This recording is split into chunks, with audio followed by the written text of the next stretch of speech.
to the show, man. It's great to visit with you again, and it's got to be great to have fans back in the building. I wonder, what's the best part of being able to finally hear some noise when those threes go in?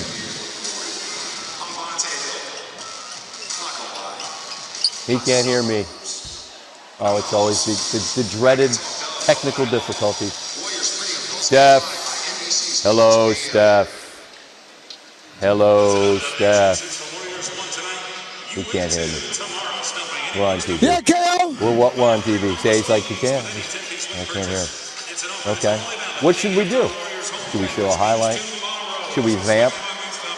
We'll talk more about the April that Steph Curry's had. It's been a remarkable display of shooting, and it continues. And it's moved the Warriors to 500. They're tied with the Spurs at the moment, chasing the Grizzlies. And the shooting display from Steph in this one was a little slow to get going. Steph, can you hear me? Yes, sir. What's up, SVP? How are you, man? I'm glad that we were able to sort out the technical difficulties. I was just talking about your shooting tonight, and I'm convinced that haircut of yours never happens if you didn't have the first poor shooting night of the month in our neighborhood the other night. Tell me I'm right. You know your stuff. You know your basketball, or at least you know me. Yeah, well, you tightened it up. I see. It looks great, and you know the threes start going again. But I went to your coach, Steph, who made a pretty nice living shooting the basketball, for some context about what it is we've been seeing from you this month. And the way he framed it was, all the work you put in your life is on complete display right now. And you're in complete control of your talents. It's like it's all happening now. How accurate does that feel to you, the man that's out there doing it this month? I mean, that's anybody that gets to this level, you have a base of work that you've spent countless hours, whether it's seen or unseen, perfecting it. Obviously, shooting the basketball is what I love to do. Been doing it since I was a kid, and to your point, it's muscle memory, it's fundamentals, it's creativity, and then you balance that with confidence, which I have the utmost right now. Good things happen. So just trying to continue to get better. As crazy as that sounds for me, I feel like I can get better, and that's something that I'm always about. You know what's interesting is I, as you were talking, I was thinking about Tiger at his absolute peak, and the thing Tiger Woods talked about, and we would all roll our eyes as you say, well, I'm just trying to get better. You're like, well, how much better are you supposed to be than what you're doing? And I feel like as you're saying this, you make 10 threes a game. No one does that. Clay's got 5. That's the most. You had that in a week. I'm just trying to understand where there is to get better. I guess you're showing that, I guess. Is that what you felt like? Yeah, well, the only difference between me and Tiger, I guess, is I don't have to change my swing or change my shot. That's what he did multiple times to try to get better. Mine's just trying to be more efficient, creative with how I get my shots, and that changes year to year with the supporting cast that we have. We have a lot of new guys, young guys trying to figure out the system, and early in the season it was a little different. You're trying to get your feet underneath you, but now it's just trying to shoot it as efficiently as possible, knowing that you're seeing a bunch of different defenses, knowing that there's a lot of attention, but still trying to create space, create open looks, and then knock them down. I know your sweat's getting dry. You're going to be cold there. I don't want to keep you forever. The last thought in the building that I suppose is still buzzing at least a little bit, to finally hear those roars in your ears again, to finally have people back in that building to cheer you guys on. What's the most rewarding part of that after all this time? I mean, all around the world, we know how many people have been on the front lines through this pandemic, and sports is a huge part of people's experiences in all type of communities. And for us here, Dub Nation has supported us like crazy, and it's been totally different. Looking at empty seats for the last 409 days. So, even with the limited fans we had in here, it was just night and day difference in the atmosphere and the buzz, and they brought a lot of energy that we needed. Coming off a crazy road trip, we were looking forward to this night for a long time, and a lot of people sacrificed a lot to make tonight happen. So just happy we came out to win, obviously, and I know we'll slowly get more fans in here safely. But it meant a lot to know how much time has gone, since we've had anybody else other than players in Chase Center. No doubt, and it's just great to hear those cheers wherever we're hearing them, and I echo your thoughts, all the work that's gone into getting us there, and we look forward to brighter days and better days. As always, Steph, it's good to visit, man. Is he the greatest point guard ever? No, he's not. I wouldn't go that far. He's not the greatest point guard ever. He's the greatest shooter that has ever lived, period. And because of that, his impact on the game is so profound, we cannot ignore that. But when you think about a quintessential point guard, somebody that knows how to be a floor general and run a team, and you're a facilitator for others, well, now we're talking about Irvin Magic Johnson. We're talking about Isaiah Thomas. We're talking about Chris Paul, who just passed Magic Johnson as one of the top all-time assist leaders in NBA history. I mean, this is what we're talking about here in terms of quintessential floor general point guards. Steph Curry, his impact is what makes him debatable because he's a point guard, and as a point guard, your impact on the game is so profound because you're the greatest shooter who's ever lived. You're the greatest shooter God ever created. That's the difference. So in terms of impact, that's why you have people that literally say, well, you know what, he might be the greatest because he plays the point guard spot. You're talking about impact. But when I think literally point guard, I'm thinking about a floor general, somebody who runs the team, an extension of the coach on the floor. That's not Steph Curry. Even though he can play the point guard, he can handle, he can pass. Obviously, he's the greatest shooter, et cetera, et cetera. There's a difference between being the greatest shooter and having a profound impact and being the quintessential point guard. A quintessential point guard is a floor general. That's different. He's not the best ever there, but he is the greatest shooter we have ever seen on the planet Earth. Yeah, I think everyone acknowledges universally he's the greatest shooter of all time, as you pointed out. Like in every way you can shoot the ball. He's the best who ever did it, right? Okay. But I heard you say last week, and we got into it briefly, that, he has to start to be considered in that conversation with Magic Johnson as the greatest point guard ever. And here's my problem with that. Okay. Steph Curry is one of the maybe 3 or 4 most influential players ever. There's no doubt about his influence. Look at the way the game is played. That's Steph. He changed the game. Only a handful of guys have come along and changed the game. He's one of them. But we have to take them in the context of their own league. Steph in his day was obviously no better than Magic in his day. Magic was one of the 2 or 3 best players in the league every year he played. A lot of times he was the best player. Like they were number 1 or number 2 in the league. That usually has not been Steph.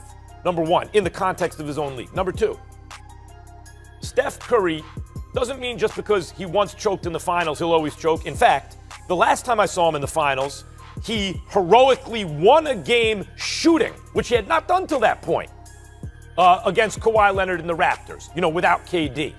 I was very impressed with that, and maybe he'll prove more stuff like along those lines going forward. But Stephen A., the real answer to who's the greatest point guard of all time, the guy who runs your offense, is LeBron James. If you have to make your all-time team, you probably put LeBron James at the point. Leaving him out of this because he's a forward, just comparing Steph to Magic, Steph has had too many finals where he's not himself, where the Steph we see in the regular season doesn't show up in the finals. And I point to especially, you know how I say if the Martians have the death beam pointed at Earth, who do you want? Well, if it's Game 7 and you have the greatest record of all time, and you're at home and it's in the 4th quarter and you have the best half-court offense ever and you're the conductor of the offense, and it doesn't score a single point in the last 4:22, and as a consequence you lose? No, I got to see, you got to make up for that one. Magic Johnson, I will remind you, as a rookie, they needed a point guard, right? Stephen A., he's averaging double-digit assists throughout the playoffs, the finals, all this. When it got to a Game 6 against Philly, Kareem couldn't play. So now you have a game where Magic, we need different things from you right now. Yeah, you can average 10, 11 assists a game and we can win. We need you for points and rebounds now. And in Game 6, they're up 3-2. Magic gives you 42 points and 15 boards. He gives you exactly what you need to win. Magic Johnson was usually the best player on the team because Kareem was on the second half of his career. They won 5 chips. That has not been Steph Curry. You can't put him in the same category with Magic. I can't put him in it because it depends on what I'm looking for. If I have Magic and I have Worthy and Kareem and Byron Scott and Norm Nixon before that and Michael Cooper, and I'm running a fast break and I'm distributing the basketball, that's a certain style. In Golden State, I got a point guard who's the elite marksman the game has ever seen. So even though he's dribbling the ball, he brings it past half court. He gives it to the Draymond Green, who's a point forward. And by the way, he's running all over the place because his conditioning is off the charts. And even though he's the point guard, he's the one we're looking to get the ball to shoot, because he's the one with the most accuracy. So what I'm saying to you is that when I was talking about Magic compared to Steph Curry, because they both played a point guard position, Magic's a true point guard that's running a show, and he's the greatest. Steph Curry is the greatest shooter. If I want a shooter based on the personnel I have with me, okay, and I'm looking at the Kelly Oubres and the Andrew Wiggins of the world and others who can play but not necessarily can shoot the basketball, then I want him. If I got cats that can finish at the basket, that can fill the wings, that's going to finish off fast breaks and stuff like that, then I want Magic. I'm saying to you, Magic and his greatness cannot be denied. And I understand that. But the reason I brought up the discussion is because what I was trying to ask basketball people throughout the world was, what's your preference? Whether it's going to the park, Rutgers in New York, West 4th Street, 135th in Harlem, on Lenox Ave, the Bronx, whatever the case may be. Southside Chicago, Compton, LA, Long Beach, wherever you want to go. Who do you want? I'm asking that question to basketball purists, because even though we can appreciate the greatness of a Magic Johnson, we still find ourselves saying, depending on the personnel we have, we might want this. If I go to the park, Max, and I don't want to get off the court because runners up. So the bottom line is you waiting, and if you lose, you might have to get off the court for the next several hours. Well, guess what, Max? If I'm looking at the other three guys and I'm saying none of them can shoot, then my fourth guy needs to be Steph Curry. But if I got cats that could put the ball in the hole, I'm going to want Magic. It's a preference. Please excuse me for diverting my attention away from the Golden State Warriors for a second here. First of all, I want to take a moment to give props to Mr. Russell Westbrook and Bradley Beal, because I love me some Bradley Beal, and the Washington Wizards, winners of 6 straight. And if the playoffs will begin today, they're the 10th seed. They're in the play-in game. Okay, so they would have a shot to make the playoffs. Props to them for that, okay? But Max Kellerman, they're not the ones possessing the largest winning streak in the NBA right now. You know who that is, Max? You know who that is? Here it Did comes. you hear the news? Did you hear We're going to talk about this later. The New York Knicks, okay? I just wanted to point that out there, ladies and gentlemen. They're a top 4 seed in the Eastern Conference right now. The New York Knicks. Oh, this is just beautiful. This is a special day. Oh, my God. Now let me get we get into the Knicks later. Now let me get to Steph Curry. Over the course of the last 11 games, he never shot less than 45% from the field. Only twice did he shoot less than 40% from like 3-point range, so twice or 3 times in that 11-game stretch. The dude is phenomenal. And again, the ball handling skills are there, the passing skills are there. The movement without the basketball is something he should be applauded. I mean, the dude is 33 years old, in incredible condition, runs all over the court. He's built himself up. He's got a little bigger, Max, in case you haven't noticed. The physique is bigger now. He's not just this little kid that can shoot. No, he's a grown man now and looks the part. But when you think about his ability to spread the floor, like I told you, from the moment he steps past half court, you have to guard him. That just spreads defenses out and opens up the floor for your entire offense. And when I think about him being the greatest offensive player, that's where that stuff comes from. It comes from that. And that's why I have so much love for him as a player, because I see his impact, how he affects the game because of the spacing that he creates. So what last night happens, that's a given. You get tired, you've been on a road trip, it's no big deal. He'll be back. But he deserves to be applauded for the greatness that he's put on display. He's one of the greatest offensive players in the NBA, but the burden of proof is not on me. Did he prove that he is the best player in the NBA offensively? No, he did not. Number 1, Kevin Durant, when he is healthy, is a better offensive player than Steph Curry. They played on the same team. I saw it. KD was the number 1 offensive option. Forget about defense for a second, right? KD is a better offensive player than Steph Curry. That's 1. So there's one guy right there. James Harden, I think, look, what Steph is doing it's close among these guys, and what he's doing is miraculous. You want to argue Steph over Harden? All right. But I'll take Harden based on what I've seen this year. No, he can't shoot like Steph. No one can, ever, right? But Harden can really shoot. He can score from anywhere. He's physically stronger than Steph, and he's actually better running an offense. You know, in Houston, I thought he was worse because the ball doesn't stick with Steph. As you said, he moves without the ball. He can play on and off, and he's really a shooting guard, a two guard, trapped in a point guard's body. James Harden's conducting of an offense, orchestrating of an offense this season was as masterful as any you ever want to see by LeBron James or Magic Johnson or anyone. And he's one of the greatest scorers of all time. I think I would give Harden this year, I'm surprised to be saying it, a slight edge over Steph. And then there's Lillard, who can do everything Steph can do, not quite as well until it matters most. And I value high leverage moments. So Lillard is right there. And I'll tell you another guy we haven't been talking about, Stephen A. Jokic. This man is averaging over 26, 11, and 9. He's shooting better than 40% from 3. He's a better passer than Steph, and he's a center.